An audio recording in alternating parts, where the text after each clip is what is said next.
We are so back. We got a brand new season of Peacemaker, and hot damn, the first episode is so promising. I cannot wait for what's in store for the rest of the season. Now, this season is fully set in James Gunn's brand new DCU, and I love how they distinguish this by making it very clear, as we get a couple of retcons from last season. We get a recap where Adebayo mentions the Justice Gang when it was originally the Justice League, and my favorite retcon, which was so goddamn cool to see, instead of it being the Snyderverse Justice League that shows up at the end of last season, we see the superheroes from Superman. God damn, this is hype! Seeing Supergirl there is so cool as well. And Mr. Terrific's always for me. And it's just nice to see Superman again, even though it's only been a month. It's really cool to see. A Hulk-grown guy replace Flash and Aquaman. And while Peacemaker's rumor about Aquaman fucking fish was replaced with guy being a puke freak, which isn't as funny in my opinion, it is still so good and appreciated because they didn't have to do this. They could have just said blah blah blah, Justice Gang, but they're actually showing it. So damn cool. I love how simple and great this cameo is. It ties up any confusion someone might have, and any more Superman is something I'm always down for.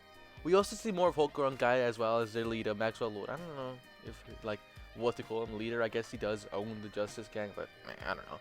Anyway, they're interviewing Peacemaker, and we get a deep dive into how he's feeling after season 1, and dude is pretty wrecked.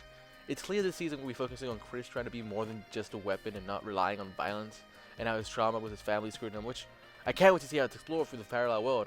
If you don't know, Peacemaker has a pocket dimension similar to Lex Luthor's one from the movie.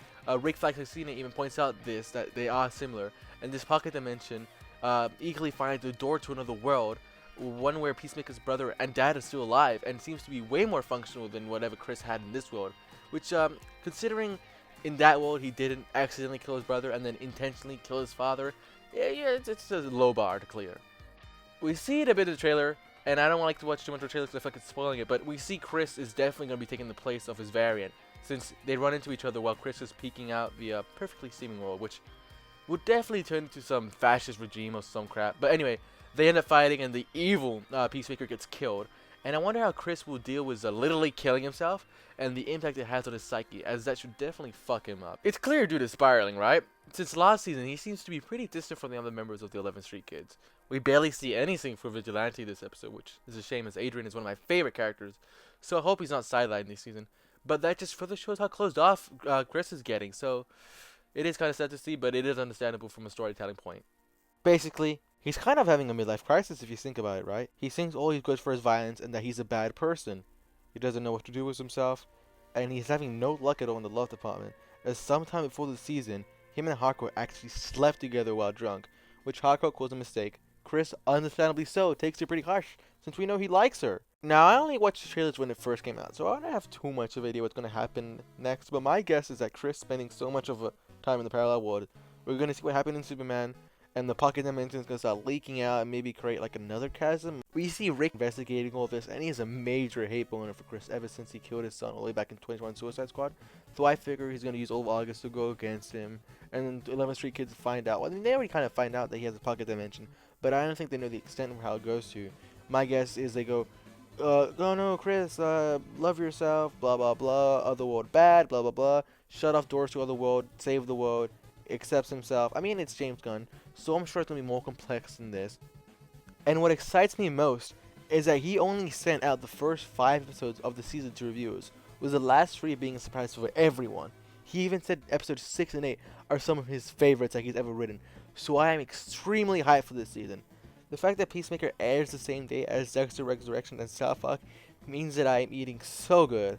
I am very excited for the future of the DCU, and I don't believe that DCU will be too impacted by Peacemaker. I'm pretty sure characters that appear in other projects like Economos and Drake will be fine, and Screech Commandos was renewed for a 2nd season, so hell yeah. But another thing is, for all intents and purposes, DC is meant for everyone. So of course James Gunn can't make anything too crazy happen, as he'll be excluding kids who are a huge market.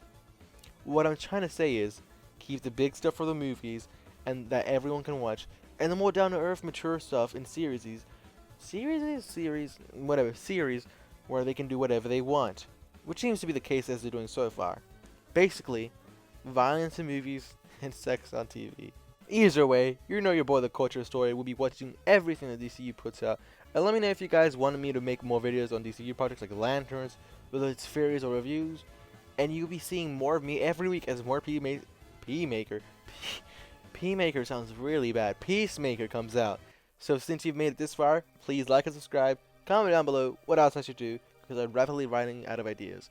My final bet for the season is that we have a really sloppy makeout scene between alternate world peacemakers. Anyway, see ya!